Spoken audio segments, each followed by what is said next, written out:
Good afternoon. So again, na-bored ulit ako. So ngayong araw, pag-usapan natin ang mga AI generated song. So ipapakita ko sa inyo kung gaano na ngayon kadaling gumawa ng song. Pero disclaimer lang, so although madaling gumawa ng song using AI, so iba pa rin yung yung mga artist na gumagawa. Iba pa rin yung tao ang gumawa ng song. Pero wala tayong magagawa, andito na siya. Kaya ba nating mag-generate ng AI song in a span lang ng siguro 30 minutes? So sa video na 'to ipapakita ko sa inyo kung papaano tayo mag-generate ng AI song. So siyempre, the ever trusted ChatGPT. So tatanungin natin si ChatGPT kung pwede tayong mag-generate ng song. Yung i-generate kong song is country song. Kasi by the history ng country song, maganda kasi siyang ah, genre para magkwento. Usually, ang mga country song may mga kwento siya. Mga powerful ang lyrics niya. So, ito yung prompt natin. So, tinatanong ko si ChatGPT na gumawa ng country song. Powerful song. Ang theme ng song natin ay about sa babaeng nakipag-break. Ano, so lahat ng negative experience na naranasan niya. Then, itong bago niyang jowa, jowa, ay may bagong jowa din, syempre. Ano, bali yung kanta, ikino-caution niya yung new girlfriend na problema na niya ngayon, yung ex niya. So, kung makikita niyo, ang construction ng song natin is 4 verse, 3 chorus, and 1 powerful outro. So, yung mga 3 to 4 minutes lang yung song. So, sabihin mo, ito yung pattern, verse 1, chorus 1, verse 2, chorus 2, verse 3, chorus 3, and verse 4, then isang outro. Sabihin mo lang, each verses of choruses must be unique. So, dapat ang chorus natin hindi siya na uulit. Tapos lang, each verses and chorus ay 4 lines lang para hindi humaba yung kanta. Yung song syempre sa perspective ng woman.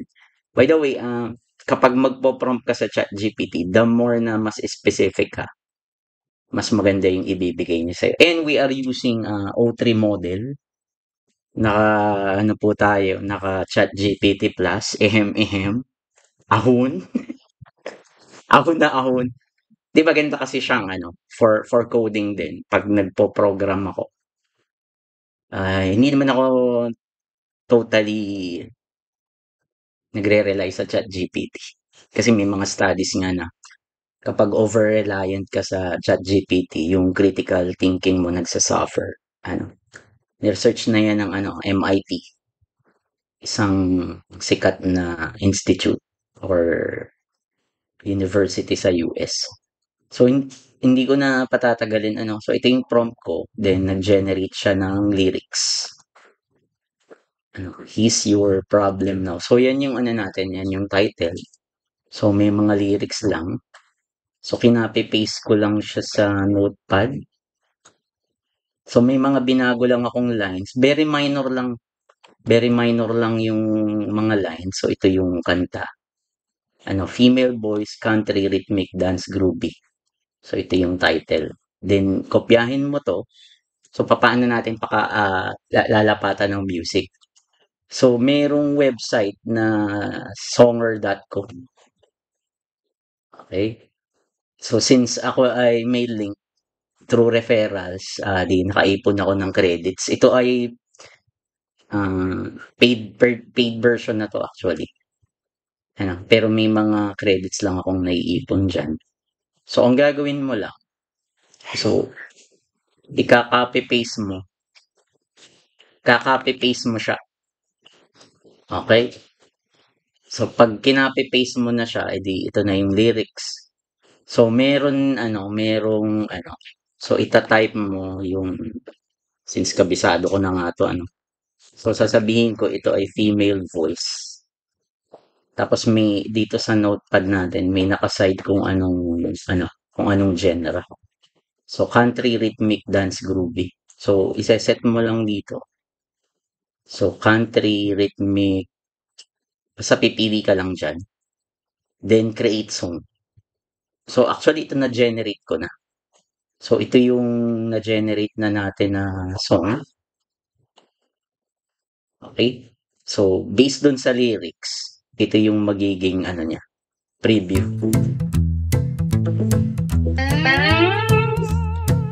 He comes with roses. So, around 3 minutes and 40. So, pwede mo na siyang i-download. So, meron ka ng song. Pero, kung ipo-post mo to for example sa social media, so hindi masyado nakaka-attract kapag music lang. So, ang gagawin mo ay di i-edit mo siya. So, meron akong Filmora, again, license to. Kasi nung pandemic, di ba online ang mga klase. So, yung mga lectures ko ay di ine-edit ko dito. So, ganun din yung gagawin natin. So, ang gagawin mo lang, ilalagay mo yung hindi ko na matuturo itong Filmora. Pero kung meron kayong ibang software, halimbawa CapCut, kahit anong pang-edit. So, ito yung audio, ito yung image, ito yung effects. Hindi ako magaling sa Filmora, kaya simpleng-simpleng effects lang. Tapos, ito yung caption. So, syempre, mas maganda mag-listen ng music, parang karaoke ba yung mode. So, saan nanggaling yung image? Yung image, by the way, is generated din ng ChatGPT. Okay? So, yung mga artists ngayon, medyo ewan ko, napaka-disruptive kasi ng AI. Kahit yung mga creative na trabaho, minsan tinatamaan din. Okay, hindi ako nagpo-promote dito na na AI generated lahat. Pero binibigyan ko lang kayo ng ng ang tawag dito, ng idea na pwede kang mag-generate. So, kung sa Facebook to ay di 9:16, 1080, 1920. Sabihin mo lang, celebrity model, clothing, kamukha niya, halimbawa is isang model. Very precise lang yun yung AI kung sasabihin mo. Denim jacket with white tank top. So, ang itsura niya, Victoria's Secret model. So, based from that, actually na-generate ko na nga yan. So, ito yung magiging itsura ng image natin. So, ida-download mo siya. Tapos yan, ilalagay ko lang dito sa Filmora natin. So, kung gusto mong marinig yung actual song, so, full screen ko to. Tapos, i-move ko yung camera ko dito sa side.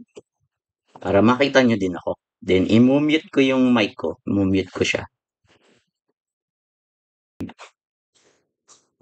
Tayo. Listen to the song. So, ipe-play ko to. Okay? 1, 2, 3. Let's play this.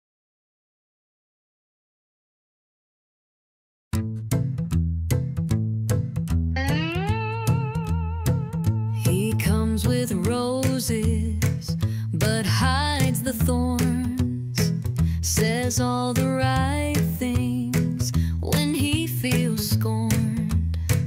Tells you you're special, like you're brand new.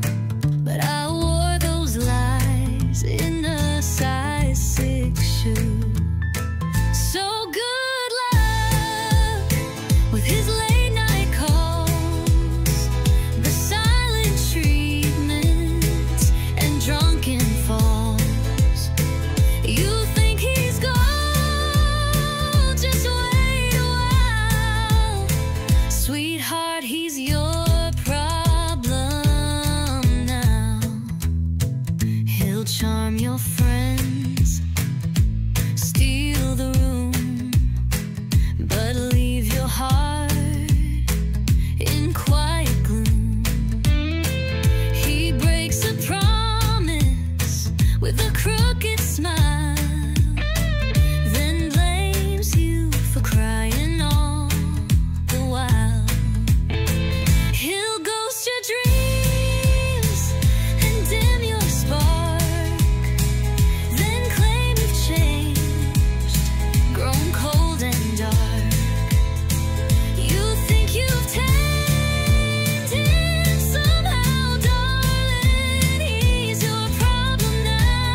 with a wandering eye.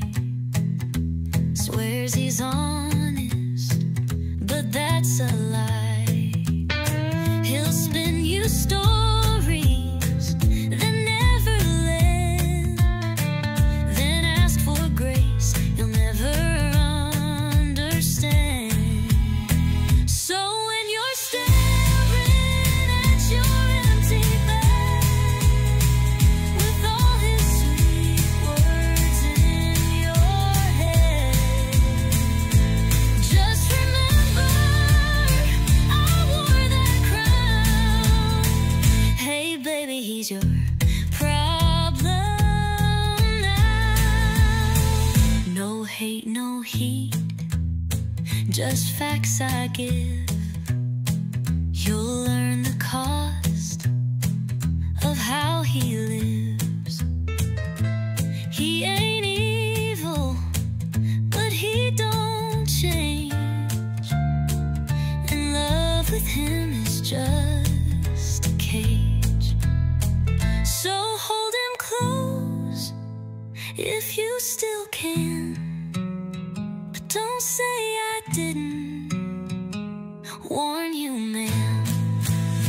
I've cried those tears, I've screamed out loud. He ain't my stone, but he's your problem now. Yun, isa siyang AI generated, video. So, ang problema dito, so who owns the song? That's the question. Kasi, AI generated siya. May mga laws ba na nagsasabi na kapag generate ko siya using AI is pag-aari ko na siya? I don't know the answer.